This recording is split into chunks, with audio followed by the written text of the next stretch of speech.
Hello, everybody. Mike Cavanaugh here with Regiment for this next installation, the first installation of Clever Conversations here in 2024. And we are with Andy Ho, who is the founder and CEO of Jesita Capital Management. Jesita is a Chicago-based family office. Andy, thank you so much for being with us today. Yeah, glad to be here. Awesome. Yeah. Kind of the theme we Thanks laid out was if you meet one family office, you've met one family office. There's, differences and nuances on how family offices become family offices. And, maybe before we jump into the conversation, which I am very much looking forward to, maybe you could tell us how you went from being just a regular guy, Andy, in the business world to being a family office. Give us some insight into your entrepreneurial journey and what got you to Jesita. Yeah, so long story short, if you will, I'm first generation here, right? My mother's family's from China, my father's family's from the Philippines, and my youngest brother recently got married, so I uh, took a picture with me and all of my cousins, and the line that I used was, surprisingly, we survived our immigrant parents, and we all became successful despite being doctors, right? So, growing up, grew up on the suburbs of Chicago, in Buffalo Grove. I was fortunate to start one of my first businesses when I was 17 years old, right? And did a lot of computer networking, and started doing consulting for some very, very small businesses. Basically, you know, my friend's parents needed computer help, and I kind of put it all together, right? So I had that entrepreneurial bug, very early in life, and I had parents that I disappointed when I told them that I didn't want to be a doctor. So instead, I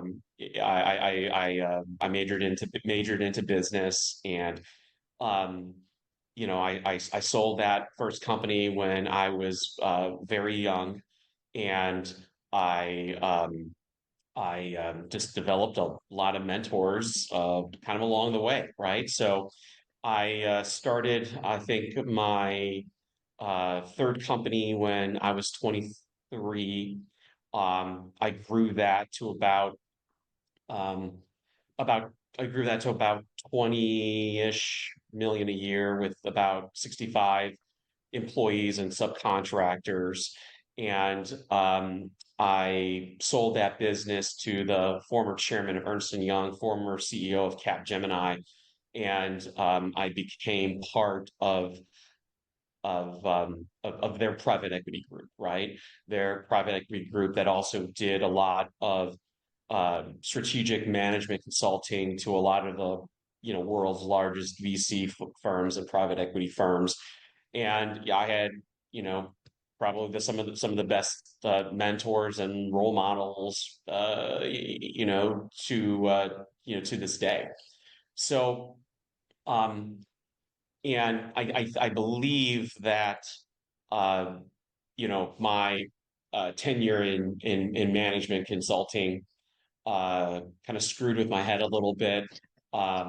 It gave me the underlying confidence, um, to be more entrepreneurial, to think that, hey, if these knuckleheads who are CFOs of and COOs of publicly traded companies, and they don't know what the hell they're doing, and they're following my advice. That gave me the confidence to start going and evaluating companies for us to go buy, right? So, and at the same time, um, uh, uh, when I was in my early 20s and I was working in the C-suite for both medium-sized businesses, 300 million and above, to a billion, and then I was also working with a C-suite of Fortune 500 companies.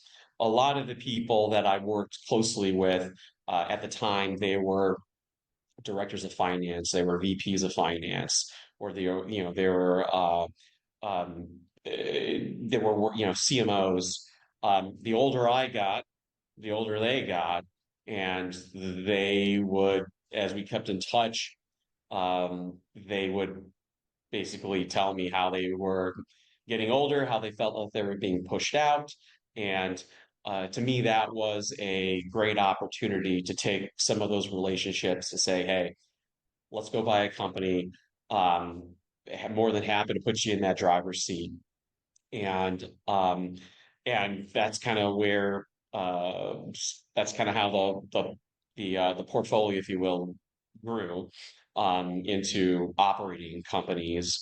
And also at the same time, um, my willing, I've had a long track record in personally investing in, the biggest private equity funds in the world, whether it was Blackstone or Apollo or KKR. I was blessed with, the ability to invest in those companies directly. And I realized that investing in the biggest funds in the world had a direct correlation with the lack of return, right?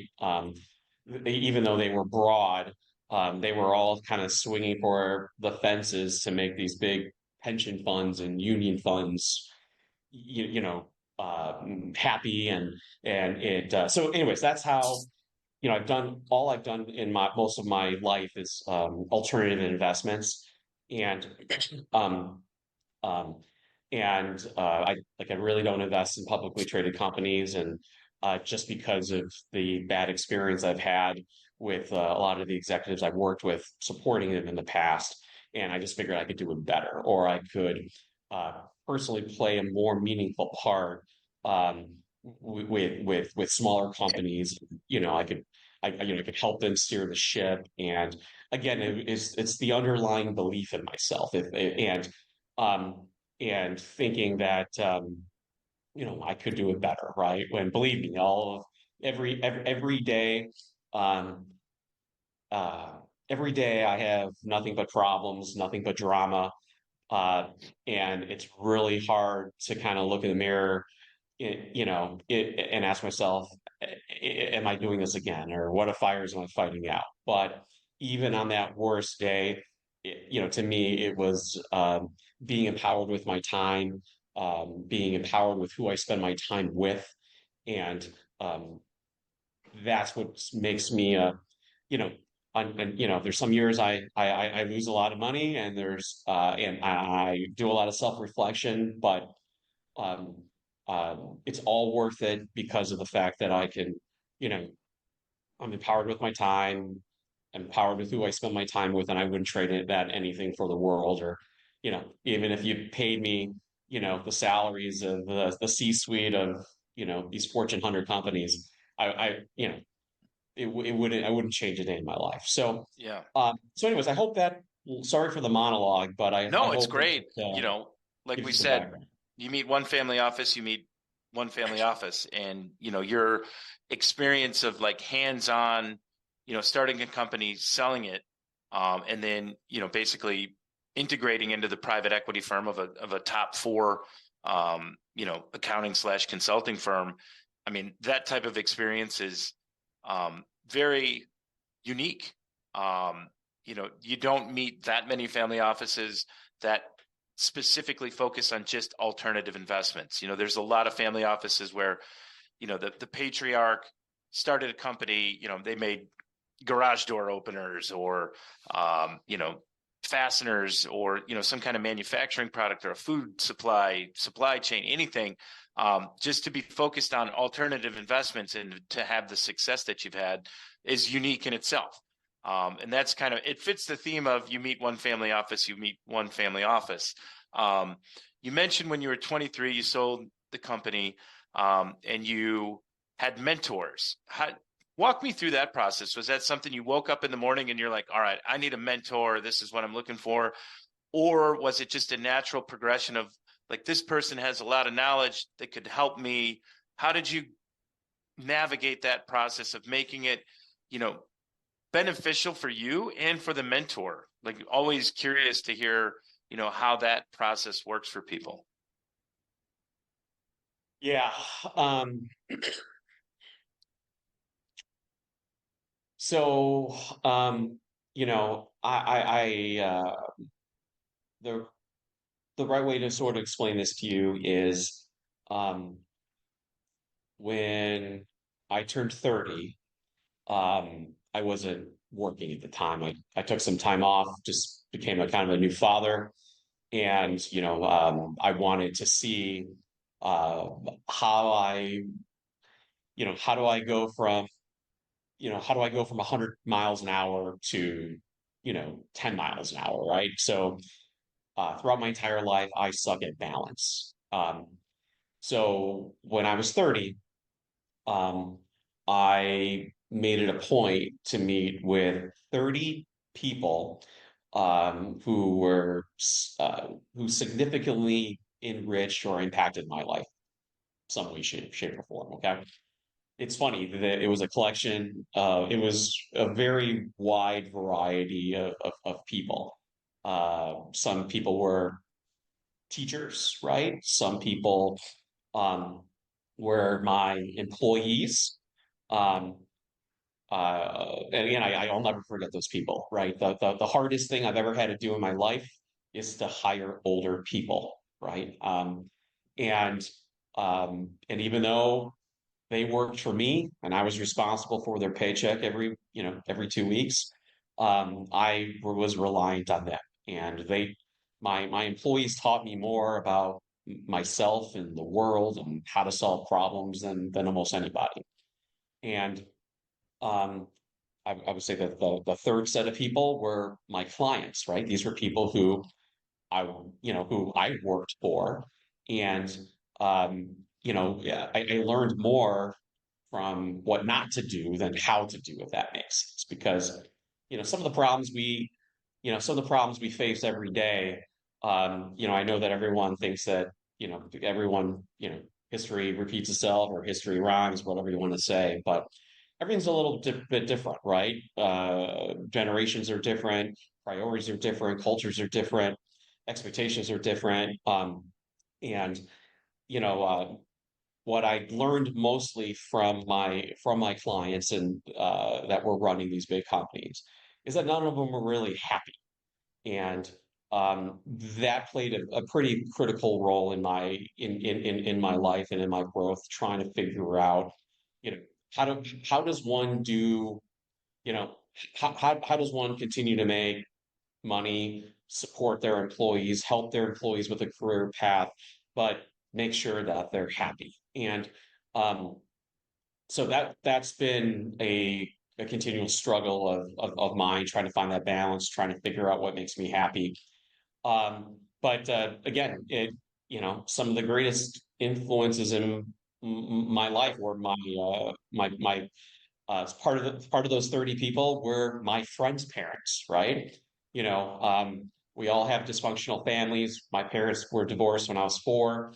I thought that it was normal for everybody to see their father every other weekend. Um, but the parents of my friends were probably the greatest role models, right? And these people, weren't millionaires, but they lived a very, they lived a very humble life, and they were happy, right? So still to this day, I love hanging out with the parents of my friends, and again. So and even to this day now, I say some of my really good friends have 20 years on me, right? Because so to me, those were those were the best mentors. So, anyways, I hope that answers your question. But yeah, so It does. that's Yeah. There's no wrong answer, right? I mean, it is your experience. It's fascinating. You basically, it's like almost very community-esque, the people that you surround yourself with, that you're spending the most time with, those are the ones that you're learning the most from. Yeah, and what's funny is, you get the privilege and the opportunity with your business to meet with a lot of founders, right? And I think that's the biggest hole in most of their lives is it's all about revenue, or there's so much pressure to grow, grow, grow, and when at the end of the day, their best run company, if you but you ask them, hey, how do you design your model, your model team, how would you design your model team? And I think that the approach that I've always taken in my life is I have to be a certain size, because that certain size will dictate your leadership and your management team, where you're not doing everything, if that makes sense. And if you put yourself on a roadmap that clearly outlines that, it's amazing that you will achieve some level of balance and some level of happiness. And when as a operator, it's very sometimes difficult to see the forest through the trees in that way. Yeah. You Sometimes you're thinking too much with your wallet, if you know what I mean, instead of thinking about what's the right trajectory of the business. you mentioned the investments that you make, the things that you're involved in of wanting to make a meaningful difference or a meaningful impact. Um, what are some of the challenges that you've encountered in doing so? Because if you make whether it's a majority investment or a minority investment, to make a minority difference in a company, what are definitely some challenges, but be curious to hear what you've learned and how you've addressed being able to make that meaningful impact with some of the challenges that are out there. Yeah, so like again, just I think uh, a lot of the deals and a lot of the transactions and just overall a lot of it's all based on vintage, right? And what's interesting about the vintage, is for most of, for I would say a third of my career, it's been cheap money, right? And I'm been competing with uh I've been competing with, bigger family offices or bigger private equity firms who have access to a ton of free money, and they over the lever the hell out of it, and then they buy it. I've lost deals for, 1 to 1.5 turns of EBITDA, right? So pretty relatively small. Um, but they threw it at these companies because they had access to it, right? And it's funny, as I continue to track some of these companies, um, it became none of the owners, none of the original family ever made that money, never got the full realization of their earnout, because of the way that these bigger private equity firms are run, of how it's very, cutthroat. It's really all about the numbers. It's all about the quarters. It's all about the fund returns, and it's all about the exit. Um, and a lot of the other family offices, right? I may have mentioned this before. A lot of the family offices I work closely with, and people who are actually operating the family office, they went down the road of trying to get the family office to, instead of making more of your traditional investments and managing that investment portfolio, they jumped more into operating companies because it gave the people who are running the family office a little bit more opportunity for upside, right? Again, same similar ego. Hey, I could do this. How hard could this be, right? And that's been something where I'm constantly seeing a little bit more of a transition, back into being that hands-on and having that level of operator responsibility, and now just trying to find the right, back to trying to find the right investments. But I think that there is definitely a movement and an evolution where people don't want to throw money at big funds anymore. People want to find the smaller alternative investments that they can actually make a meaningful impact, right? They can establish, they can make investments, but they can just be on the board, right?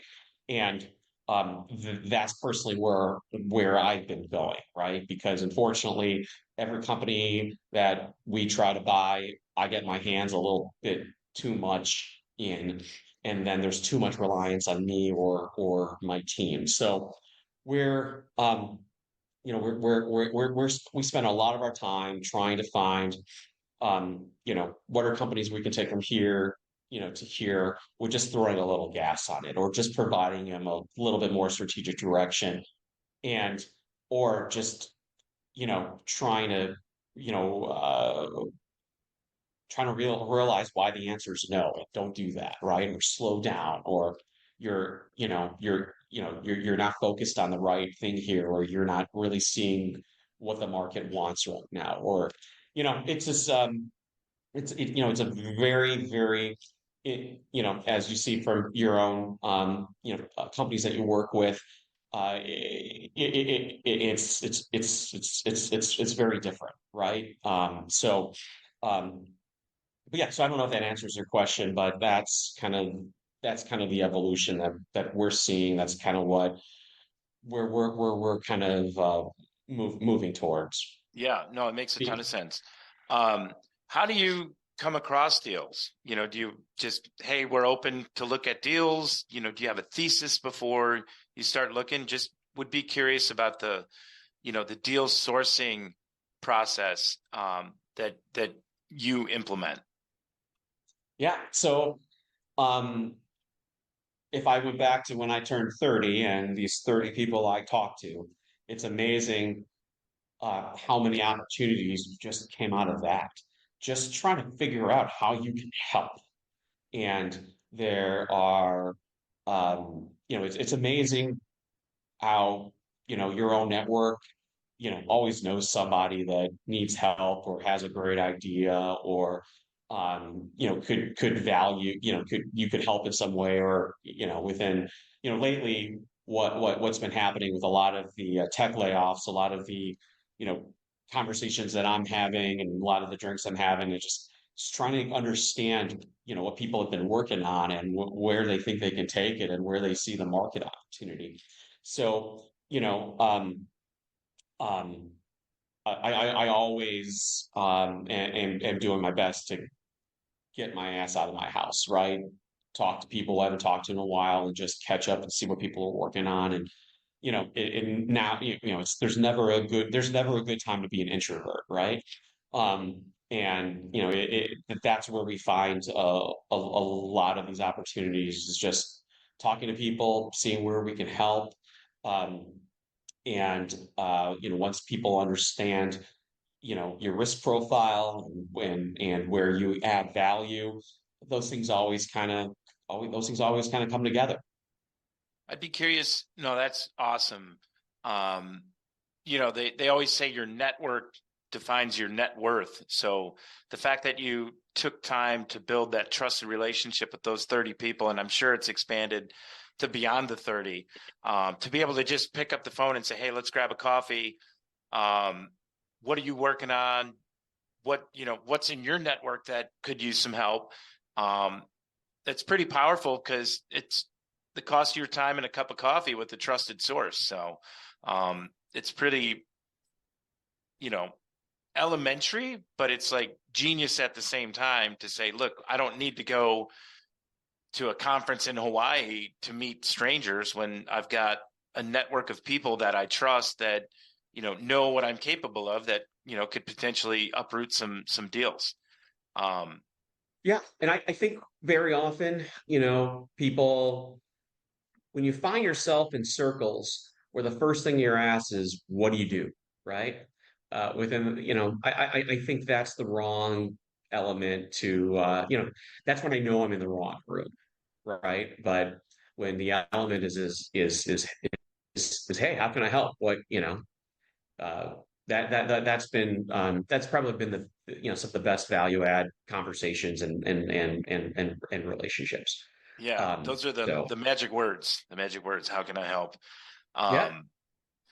Um, um, just curiosity, are there any groups or associations that you've found value in being a part of that have helped you with your, professional endeavors?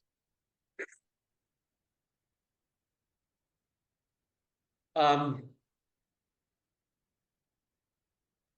I will tell you that um, I have a very good friend who is CEO of a very successful company, and he still donates his time as an adjunct professor for the engineering management master's class at Northwestern University. And the so he constantly is inviting me to certain events that he's either sponsoring or supporting them. And it's just great to be around these students, right? Because they're all looking, they're all hungry, right? They're all got the fire in their eye, right? And um, to me, those are some of the best, still to this day, when like I would probably say, um, I personally probably mentor about 12 to 15 people if some of these people would be honored with be having me as a mentor on that. But I would say that 10 of them have all come from these programs, or when I do some guest lecturing um, at Northern Illinois, which is my alma mater. I've built up a handful of relationships from those people as well. And you know, I think that is where just people ask me, hey, do I know somebody who does this, right? Or what do you know about this? And I get to play matchmaker and kind of learn about it at the same time, and that's where some of my investments start because I am I go out of my way to try to figure out who I can invest in, right? Whether it's my time, whether it's my resources. So it's trying to I spend a lot of time uh, trying to make those types of relationships and ultimately I would love them to run some of my companies one day if it would ever work. But anyways, I hope that makes sense. It does. It makes a ton of sense. The Chicago's not short on any type of collegial and university establishments. It's a great city to be able to fan out to those types of institutions to give back and to mentor those that the young Andy Hoes, so to speak. Yeah, um, you got to find people who actually have a mission in life right now, and they haven't got a good sense of what their dream is. And yeah, it's those are the people I tend to draw in. got it. Um, if anybody on the call or on the Zoom wants to ask a question, feel free to type it into the chat. We're button up on time here, so we'll give you a minute or two while I ask the next question, but type something in the chat if you've got a question. I'm curious, there's been a lot of change in the markets in general in the last 4 years.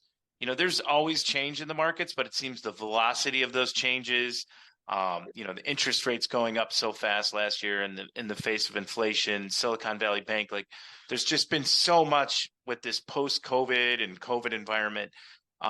Just wondering what's catching your eye from the alternative investment space now. You mentioned big funds kind of weren't where it's at for you. Investing in public companies, like what are the industries and sectors that get you excited right now? Yeah, we still consider we still do a tremendous amount of direct lending, right? Asset-backed lending, senior secured, top of the capital stack. So that's really where we're trying to get above average interest rates and then warrants or PIK interest, right? That's ideally what we do. Um, I'm kind of embarrassed to say right now, I am, I'm in the same position as a lot of people are. I'm, I'm not complaining about getting 5.5% interest in a money market account, right? It is one of those scenarios where there's just not a lot of great things that interest me right now. That's worth the risk, right? I mean, even when you look at where the 10 years trading at now, it's just there's not a lot of great momentum. So I've been, we still do a lot of direct lending, still do a lot of factoring for private practice for doctors and surgeons and private practices because um, no matter how great of surgeons they are, they still suck at managing the business side. Um, so, one of my cliches I always say is I know everyone's jumping and all focused on artificial intelligence. I like to focus on where the natural stupidity is, right? And I think that natural stupidity is absolutely going to appear more in the commercial real estate sector. I think there's a lot of I have my eyes on a lot of regional banks, and we have a lot of relationships um, with their real estate departments, trying to figure out what's worth buying. Or, again, I don't know if you've seen it, but there's this Class A, 100,000 square foot Blackstone owned that they bought for like 30 million in Lake Forest that they're selling for like four right now. It's you've got so much of you have so much sensitivity around a lot of the commercial real estate sector that we're just keeping an eye on it. But immediate, but again, you're going to see a lot of these sort of weird opportunities in the market. Um, I'm not personally, my group isn't very focused a lot on tech. We're just we're just trying to find natural stupidity, and we're looking at it right now, and we are trying to find um, other partners that we can syndicate deals with. A lot of our interest right now is focused on doing international development, specifically in the Middle East, North Africa region, helping them develop real estate. We are also trying to take US technology or healthcare, get a license to help our partners in the Middle East, to help them diversify away from oil and gas. And now more than ever, where we are heavily involved and engaged in building out our security apparatus, which does a lot of work with Department of Defense, and we're a tier one supplier to some of the biggest defense contractors in the world, where we're selling weapon systems to our allies, right? So there's a lot of opportunity to for investment in those sectors. Great. Well, I can't thank you enough for coming on today and spending some time with us, giving us some insight into, your entrepreneurial path and, some of the stuff you're looking at. Really appreciate it. I didn't see any questions in the chat, so we'll give you some time back here, and looking forward to our next conversation. Thanks, Andy. Yeah, thanks, Mike, for all you do and for being part of my trusted network. Okay. Awesome.